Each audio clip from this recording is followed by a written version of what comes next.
All right, so last week we left off at the top of page 64, which is in the chapter 5, which is how it works. And if we just back up to the bottom of page 63, last paragraph on 63, it's only like half a sentence there. That's right where we ended step 3. We learned everything about step 3 there, did the third step prayer. And it told us just before that last paragraph for step 3, it said, what did we just say about sober? It said on page 19, this is just a beginning, right? It actually says in another part of the book, I think it will be coming up on it here pretty soon, that actually, what they don't say elimination of drinking, cessation of drinking, which also means sober, is but one step away from a highly strained and abnormal condition, meaning our lives and ourselves are still pretty jacked up, all right? So that's just the beginning. But here it says, after the third step, this was only a beginning. We're still in the beginning with step 3. This is only a beginning, but it says, though, if honestly and humbly made, in effect, sometimes a very great one was felt at once. And if you recount, I believe in the last chapter, we read one of the case studies about the guy who basically did his third step, fell out of bed, fell to the floor, and he just got done arguing with a couple of guys that came into his room at the hospital, talking to him about their solution, about God. And he just shouted out to them, if there's a God, he never helped me, it had nothing to do with me. Sound like that OSIP, the obstinacy, sensitiveness, and unreasoning prejudice. Yes, he had that deep, and it wanted nothing to do with it. He said later on in the room, he was sitting there and he's thinking about this, and he started thinking, is it possible that every person that I have ever known in organized religion, every one of them is wrong? Is that possible? He says he's thinking about this, it felt like the gates of hell were closing in on him. And then he said that a voice came into his mind that crowded out all else, and it said, who are you to say there is no God?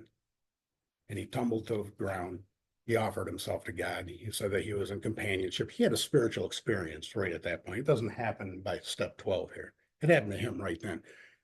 And he said that he felt as though his alcoholic problem had been relieved. And in fact, through the years, he found out at that point, he had a spiritual awakening doing the third step after just meeting these guys. That happened to him. So when they say that if humbly made, in effect, and sometimes a very great one was felt at once, that very well can happen. To many of us, it doesn't happen that fast, but some of us it does. It can happen fast, it can happen over time. But anyways, that was step 3. It's a little bit of one of the promises, I guess, we find in step 3. And then we started step 4 on the last paragraph 63, where it says the next thing we do is we launch out on a course of vigorous action, not just action, vigorous action. If anybody's got the dictionary app on their phone, I'm not going to look it up right now, but it'd be interesting to learn the definition of vigorous. There's a lot of things I always thought I knew the definitions for, but my God, the more I use a dictionary, the more I find out I know so little, Like again, in AA, the big hot topic, recovered. Oh, you're cured. Blew me away to find out that's not what that means. It means to be restored to a normal state of health. You got it? Yeah. What do you got? It is strong, healthy, and full of energy, characterized by or involving physical strength, effort, or energy. So sounds like we're going to put a lot of energy into this action, right?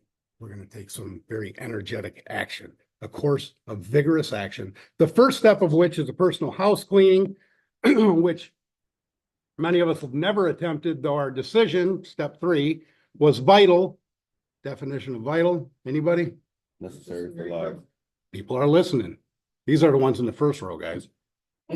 Speaking up here, right? Necessary for life. It was a vital and crucial step, but it could have little permanent effect unless at once, there's a time reference, unless at once followed by a strenuous effort, kind of like vigorous, a strenuous effort to face and be rid of the things in ourselves which had been blocking us. So when do we start step 4 after step 3? Lots of opinions in AA about that. I've heard 6 months, wait a year, it's just too much to take for a new guy. It's basically saying you're sick, but we don't want to give you a solution. Wait a year. Let's see what happens to you. No. Their time reference here says at once. That's when we do it at once. Because we want to get rid of the things that are blocking us. Underline this if you don't underline anything else in the book. Our liquor was but a symptom, not the problem, just a symptom. So now we had to get down to the causes and the conditions. If you remember the causes and conditions back on page 62, first paragraph, another one of the most important sentences right at the beginning there in this book, it says selfishness, self-centeredness, that we think is the root of our problems. That's the cause and condition of it all. That is why when we're sober, we're restless, irritable, and discontent. It's not, I got miserable and my life went to hell because I was drinking. Most of us think that. So we come in here thinking, if I can just clean it up, then my life will get better. But what we find is, oh, no, no, no, no, no. We start out miserable. We start out with our life a mess, and we drink to try to make us feel better. And it works for a little while, and then it doesn't again. And then we get in more trouble. We keep going through the cycle over and over and over again. The root is not alcohol. That's a symptom. It's a selfishness, self-centeredness. That is the root problem that we need to take care of. That's the causes and conditions. Therefore, we started upon a personal inventory, and this was step 4. So now they're going to give us Bill does this a lot with his writings, where he will, what we're going to look at is how a business does inventory. Because whenever we think about taking an inventory, I would think about that because I was in business. We had inventory. So it's about seeing what you got and making sure you got everything that your system says you got, right? So we're going to look at this from a business standpoint. A business which takes no regular inventory usually goes broke. Taking a commercial inventory is a fact-finding and a fact-facing process. 2 things. We're going to find the facts, and then we're going to face the facts. It's an effort to discover the truth. We have a problem with the truth. Didn't we read that a lot? Problem with the truth. But we're going to discover the truth about the stock in trade. One object is to disclose the damaged or unsaleable goods, to get rid of them promptly and without regret. If the owner of the business is to be successful, he cannot fool himself about values. Well, I know a bicycle shop, right? I understand that line of bikes, I got 5 of them sitting here and they haven't sold in 3 years, but these are great bikes and I know that they're worth a lot and I can't just discount them. Well, what are you doing when you do that? You're taking up floor space. If you take all of your expenses in a business, you break it up to the square footage of your building, you'll know exactly what it costs you every month to keep every one of those bicycles in place. And I'm going to keep them here and they're not moving. That means that much square footage is making no money for me, right? That is a fact-facing process. That is discovering the truth, no matter how I feel about it. We'll see how this correlates later. That's the idea here. So if the owner of business to be successful, he cannot fool himself about values. We did exactly the same thing with our lives. We took stock honestly. First, we searched out the flaws in our makeup, which caused our failure. We're going to search for the flaws in our makeup. That would be all of the manifestations of selfishness and self-centeredness. That is the flaws of our makeup, which caused our failure. Being convinced, by now we've learned we need to be convinced that self manifested in various ways was what had defeated us. Not drinking, not everybody else, me. So we considered its common manifestations. So this personal inventory, what are we going to be looking for? We're going to be looking for facts. It's a factual deal. And, Joe and Charlie's talk about this, about, what, and I experienced it a lot in AA, is a lot of old timers. Boy, you just wait until you get to step 4. Boy, that's really you better be scared to death. You're going to be unveiling every nasty thing you've ever did, God help you, buddy. And doesn't it say that this is a searching fearless moral inventory? Right? Moral means truth. That's it. It's just the truth. We're just looking for the truth. And then we're going to have to face it. And we'll see how some of these things we're going to find later that we hold on to that is destroying us. Because if you think about it, who wants to be selfish and self-centered? None of us. Nobody wants that, alcoholic or not.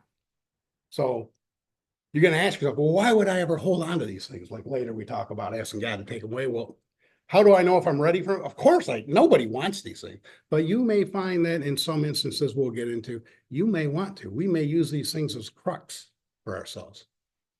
You know, I found that a lot of these things that I thought I was willing to let go of, these became my excuses for my unexcusable behavior for years and years to let these things go. If you really dig into this, and we learn a lot about ourselves. So that's the whole idea here, finding out what defeat is. So what's the first thing they talk about? Resentment. Says that is the number one offender. It destroys more alcoholics than anything. And think about that statement. Resentment kills more alcoholics than anything. That means that resentment kills more alcoholics than Jack Daniels. Who knew?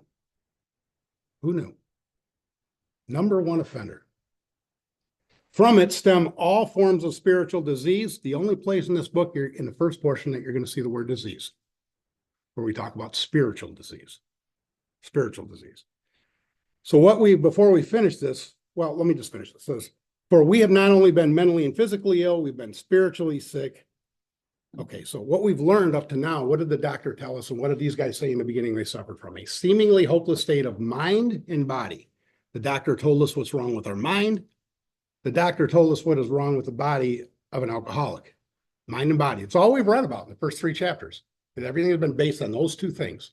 Got a problem with our mind, problem with our body. We can't stop drinking and stay stopped. And when we start, we can't control the amount we take more often than not. And that becomes a seemingly hopeless problem. And it's all we've read up to this point, until now they're introducing a third prong here. And this third prong has to do with this spiritual disease based in selfishness, self-centeredness. Because it never made sense to me, if my problem is alcohol and drinking, none of this talks about stop drinking. I mean, if this is a solution, why am I talking about making amends and offering myself up and having God remove defects and making him? What has that got to do with drinking? This is what it has to do with it. This is why. If you know you got a 3-prong illness, the question then becomes, well, how do I go about solving it? Well, if I want to solve the mental problem, then I need to be able to find a way to stop drinking and stay stopped. Have everybody tried doing that before they got here? Most of us have. Anybody find success in it? Probably not, or you wouldn't be here. Right? So we can't tackle it that way. And any of you ever decide, well, to stay out of trouble, I'm just going to control the amount I take all the time. I'll never have more than 2 or 3. And found you failed at that. And found you failed at that repeatedly. So we can't attack it on that approach. So what we're saying here and what these guys are saying, we're going to attack this from the spiritual end of it. And watch what they say. We've been spiritually sick. When the spiritual malady is overcome, then we straighten out mentally and physically. We'll find that when we recover, that happens automatically. That takes care of itself. And kind of the way it works when we're talking about the cycle, the problem really starts when we're sober, we can't be happy, right? So we're looking at something to make us feel better. Well, what if you could be sober and not restless, irritable, and discontent? What if you could be sober, have relatively stable peace of mind? I'm not saying you're on top of the world, but relatively stable peace of mind, can control your emotional nature, feel relatively happy. Do you think that you would ever think about the ease and comfort that I'm going to get from a few drinks if I already have ease and comfort? You break the whole cycle. That's what conquering the spiritual malady does. So resentments. In dealing with the resentments, how are we going to deal with them? It says we're going to set them on paper. Sounds like we're going to do some work. We're going to do some writing. We're going to list the people, the institution, and the principles with whom we were angry. So we're going to start learning about this inventory, and they're going to give us very clear-cut directions in here on all the different columns that we're going to write and exactly how we're going to do them. And we're going to find there's several different inventories we're going to be doing. Now, we have, and there are many out there, of 4-step inventory forms, if you will. We have a 4-step inventory form that is exactly taken every word of how they tell us to do it here, and we have that format. And if you would like a copy of it, now we have a website, 1939aa.com, where you can go to documents and you go to the 4-step documents and you can download them right there. Okay. So anyhow, we're going to list column 1. Who are we mad at? Who are we mad at? And notice that not only people, it also says institutions. The damn police arrested me. The stupid judge throws me in jail. IRS bastards. All these people were mad at, or even principals. Some of us grew up with learning certain principles, and we didn't like them because we weren't living up to them, what it amounts to. So we're going to write all that down. And then we're going to ask ourselves, why? Why am I angry? That's column 2. What did they do to me? Why am I angry at them? And in most cases, it was found that our self-esteem, our pocketbooks, our ambitions, or our personal relationships, including sexual relationships, they're either hurt or threatened. These are basically, I don't like getting into any other books, but in the 12 and 12, Bill does talk about these being the basic instincts of life. And when we're trying to live life on self-will, we read about in the 3rd step, that means that our self-esteem, who's responsible for keeping that in shape? Me. Our pocketbooks, me. Our ambitions, me. I'm responsible to hold all these things together. And we're going to find that when any of these things are threatened or hurt, because many of them are outside our control, we get angry. We're going to see how that works here. So we were burned up, it says. So on our grudge list, we're going to set opposite of each name our injuries. What did they do to me? That's not a hard exercise. Most of us know who we're mad at, and we know why. That's a pretty easy exercise to do,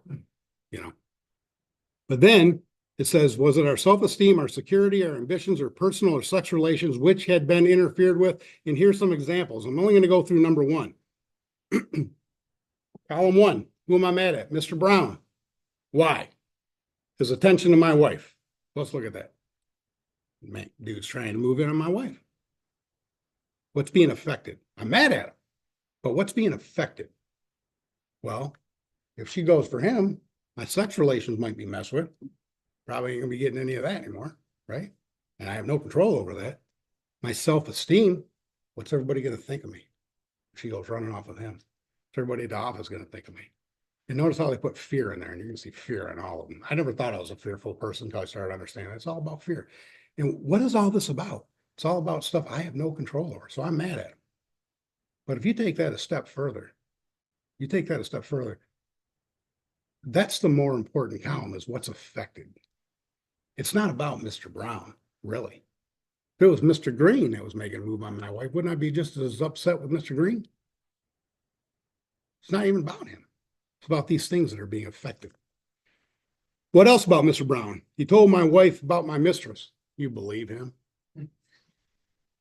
Right, because he's trying to move in on her. You see what he's doing, right? What's being messed with? Again, my sex relations, my self-esteem. Yeah. What else about Mr. Brown? Dude's trying to take my job at the office. SOB wants my life. He wants my wife. He wants my job. Probably doesn't want my alcoholism, but he wants my wife and he wants my job. So what's being messed with there? My security. He ends up taking my job. How am I going to be able to pay my bills? Right? My self-esteem. Again, what's everybody going to think about me? Lose my job. I'm unemployed. Oh, Mr. Brown run off with my wife. Take my house. Take everything. These are things well up inside of us. We're angry. I mean, we are burned up. Right? I just want to show that example. The other thing I want to show you in this example is, notice that he only used 5, 6, 7 words in each one of those when it says the cause, what happened. He didn't go into great lengthy detail. A lot of people think when we write a 4-step, we got to come up with a book, like a novel, right? Because we heard somewhere along the line, we're going to tell our whole life story. And that is true when we get to the 6th step. But all this exercise to write down, is just put down a few words that when you sit down with, it'll probably be your mentor to do your 5th step with, not always. But whoever it is, this is just so that you can sit down with him. Oh, his attention to my wife. And then he's going to say, well, tell him about what happened. Now we're going to talk about it. You don't need to write it all out. In fact, we don't want you to write it all out. We want you to talk about it, right? So these are just notes really for yourself. It's not even for your mentor. So keep it short. It's really all you need to do. All right, so we get down to the bottom. It says, we went back through our lives and nothing counted but thoroughness and honesty. When we were finished, we considered it carefully. First thing that was apparent is this world and its people, they were often quite wrong, right? Selfish people, right? To conclude that others were wrong was as far as most of us had ever got. The usual outcome is that people continued to wrong us and we stayed mad. Sometimes it was remorse, and then we were sore at ourselves. Oh, a lot of that too, right? Not only do we come here restless, irritable, and discontent, most of us are filled with fear, guilt, shame, and remorse, just the same. It's what I did. But the more we fought and tried to have our own way, remember the director in step 3, trying to have our own way, the worse matters got. As in war, the victor only seemed to win. Our moments of triumph were short-lived. Would underline this, that it is plain that a life which includes deep resentment leads only to futility and unhappiness. These are the things that are blocking us. These are the things that will stop us from recovery. You want to hang on to them, you can do that. But you're not going to be able to recover by the process within this book. You may be able to find another way, but it won't work here. And it says to the precise extent that we permit these things, these resentments, do we squander the hours that might have been worthwhile. So one thing about resentment that I had learned is it comes from 2 words. One is sentiri.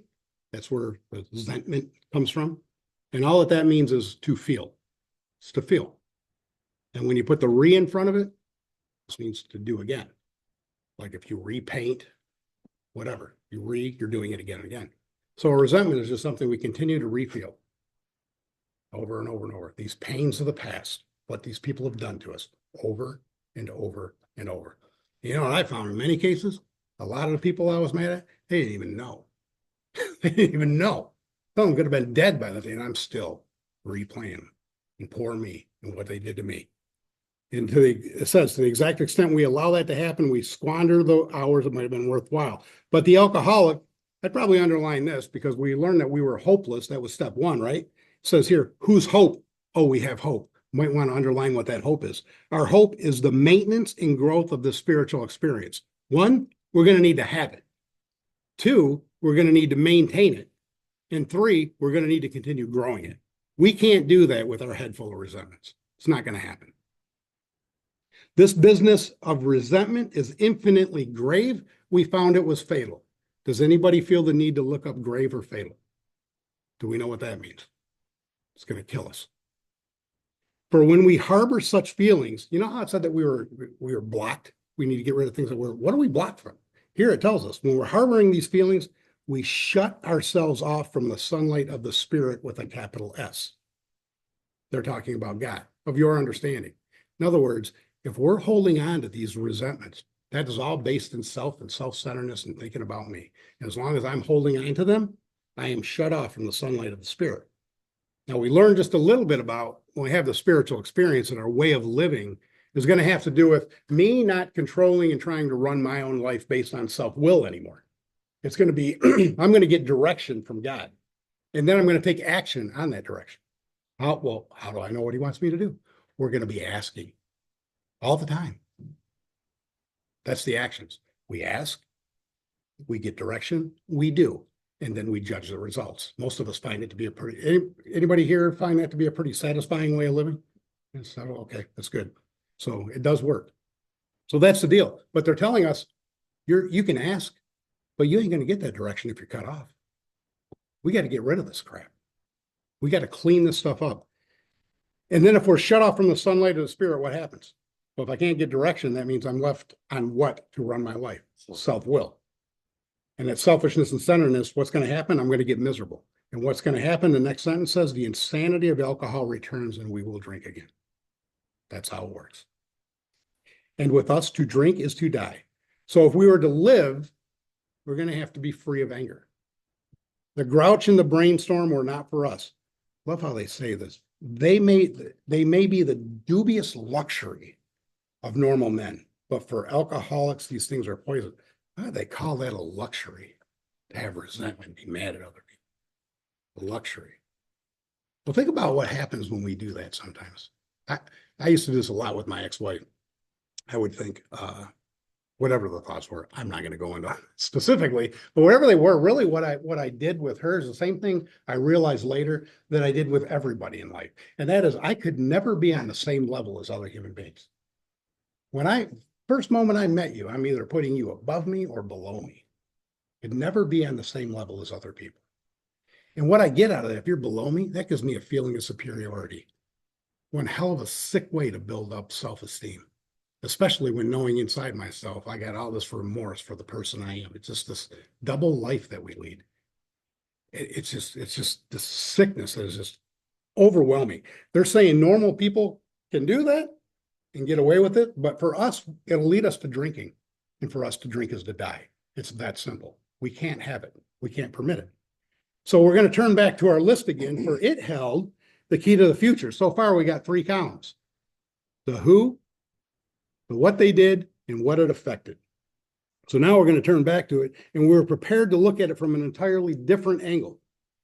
We began to see that the world and its people really dominated us. Because in that state, the wrongdoings of others, whether they're real or fancied, they actually have the power to kill us. So how could we escape? We saw that these resentments had to be mastered, but how? We could not wish them away any more than alcohol. A lot packed in there. And the first thing that comes to my mind is my resentment towards my father. I think I've talked to some of you about this before. You know, when I was 7, he left us. He was abusive. And I hung on to his abusiveness for all my life. And that became a very big excuse for my own unexcusable behavior. You had a father like me, you drink like that. In fact, I treat my kids, yeah, well, the way I treat them, you know what? It's not as bad as I was treated. You know, he had a lot better than I had. And I hated him. And I didn't talk to him again until I was in my 20s. But for all those years, I was chained to this person, dominated me, kept me sick as long as I held on to that. So I had a choice. You either cut that and let that go. And at 5 years old, I'm certain I did nothing that justified what happened to me. You know, it's not like, what was my part? There was no part. It was very real. So it made it very easy to say it's justified. I'm not letting that go. That's a dubious luxury I cannot hold on to. So I have a choice. Do I want to recover, or do I want to keep living that way? Because I can't have both. Have to let it go. We cannot have resentment and anger towards whoever and whatever. It's the way it is. So how are we going to get away with it? It says we can't wish it away any more than alcohol. Remember, we learned about the wishing method and the trying method, and that didn't work. And then we learned that also about selfishness and self-centeredness. Said we couldn't even remove enough of that to unblock us with the wishing method or the trying method, trying to be a little nicer and less selfish. We had to have God's help. Here, we can't get rid of the resentments just the same. So here's our course. This is what we're going to do. Clear-cut directions, by the way. That's what we're going to get here. We realize that people who wronged us were perhaps spiritually sick. Though we did not like their symptoms and the way they disturbed us, they, like us, they were sick too, alcoholic or not. People are sick in selfishness. So what do? Remember this process about dependence on God? We're going to start doing it right here. And we're going to see this word come up a lot going forward, and that's the word asked. And that is a synonym for we're going to pray. How do we get rid of it? We ask God to help us show them the same tolerance, pity, and patience that we would cheerfully grant a sick friend. Now it says when a person offended. Now what they're starting to change this conversation to, that's the past. Now we're talking about going forward right now today. There's going to be some action we're going to take. And it's how do we deal with people who piss us off right now? How do we deal with it? When a person offended, we're going to say to ourselves, this is a sick man. How can I be helpful to him? God, save me from being angry. Thy will be done. Look, we read in the last chapter that God's either everything or he's nothing. He's either all powerful or he's not. If you want to find out, try this. If you don't try this, your opinion means absolutely nothing to the solidity or the fact that this works or not. We're either going to take the action, start doing this, or we're not. Now, what I have found to be helpful, and believe me, I do not do this all the time by any stretch of the imagination. And I pay a penalty every time I don't. And you know what that penalty is? I don't get restless, irritable, and discontent to where I'm going to drink, but I get a little off keel. And for me, with how stable my life is today, me being a little off keel is really a great amount of uncomfortability for me. And I don't like it. And it pushes me back to doing this because this is the only thing that works. But it's this simple. If I'm in a line and I'm getting treated by the cashier, in some kind of rude manner, and I'm getting ready to bite back, I look right across her forehead and I spell S-I-C-K. Not like arrogantly, like putting them below me. I have to remind myself that this is a sick person too, so that it doesn't just go right into me and just reach in and pull this out of me. Sick. How can I be helpful? Most importantly, God save me from being angry. Whatever I say next, save me from being angry.